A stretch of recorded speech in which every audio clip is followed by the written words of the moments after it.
A rogue star is headed straight for our sun.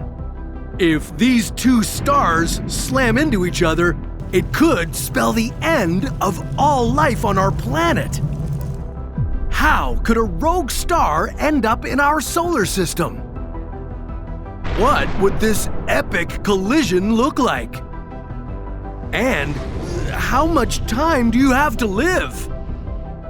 This is What If, and here's what would happen if a rogue star collided with the sun. As the name would suggest, rogue stars drift through space. They don't belong to any particular galaxy, or if they once did, they've been ejected from their homes at some point by supernovas or two galaxies ramming into each other. Whatever it is that sends these stars hurtling away from the gravitational pull of their original galaxies, it fires them off at very high speeds. In order to break free of our own Milky Way galaxy, a star would need to move as fast as 550 kilometers per second. Luckily, our sun is only moving at a mere 200 kilometers per second, not nearly fast enough to become rogue. But these wandering stars aren't all that uncommon.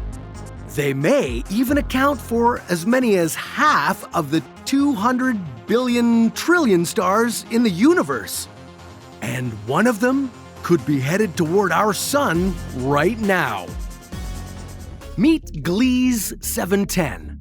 This rogue dwarf star is on a trajectory that would bring it close to our solar system in around 1.3 million years.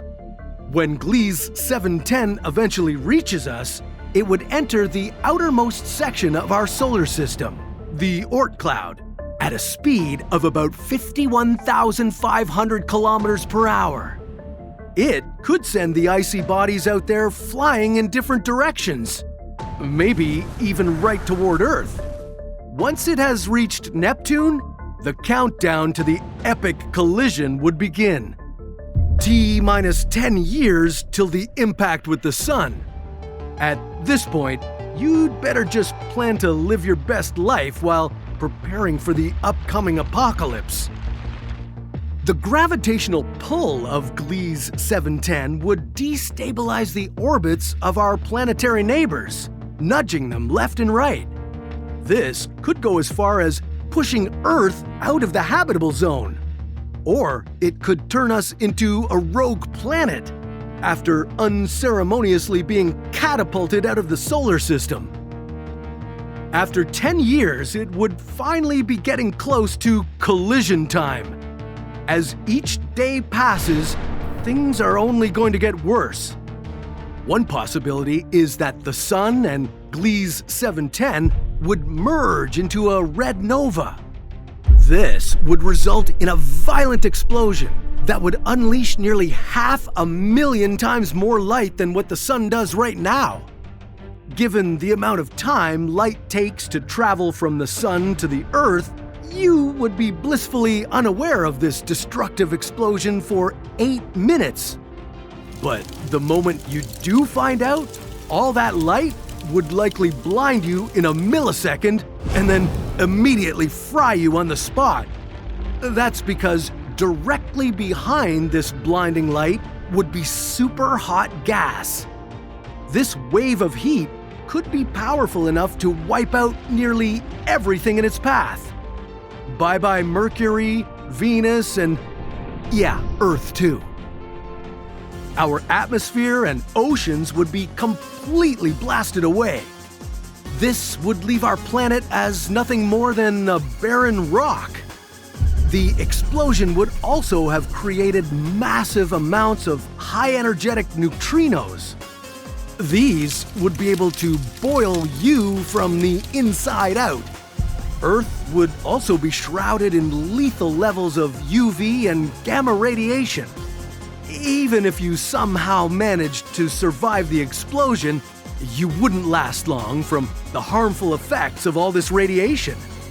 You'd have damage to your eyes, skin, and even DNA. Now, if an alien species was watching this all unfold from a distant galaxy with an incredibly powerful telescope, they'd see a single bright star surrounded by an excess of reddish-colored gas. And the infrared light left behind from the explosion would be visible for a long time after. But that wouldn't be the only way all this could possibly go down. There is a possibility there could be a more peaceful alternative. Yeah, if the two stars are moving a bit slower relative to each other, they could end up merging into one massive new star as they orbit each other. Our Sun would strip mass from its smaller companion, Gliese 710, and swallow it in a process known as stellar cannibalism. Then, this extremely hot and bright star would be called a blue straggler. Though it may sound many times more peaceful, this option would still likely spell out the end of life on Earth.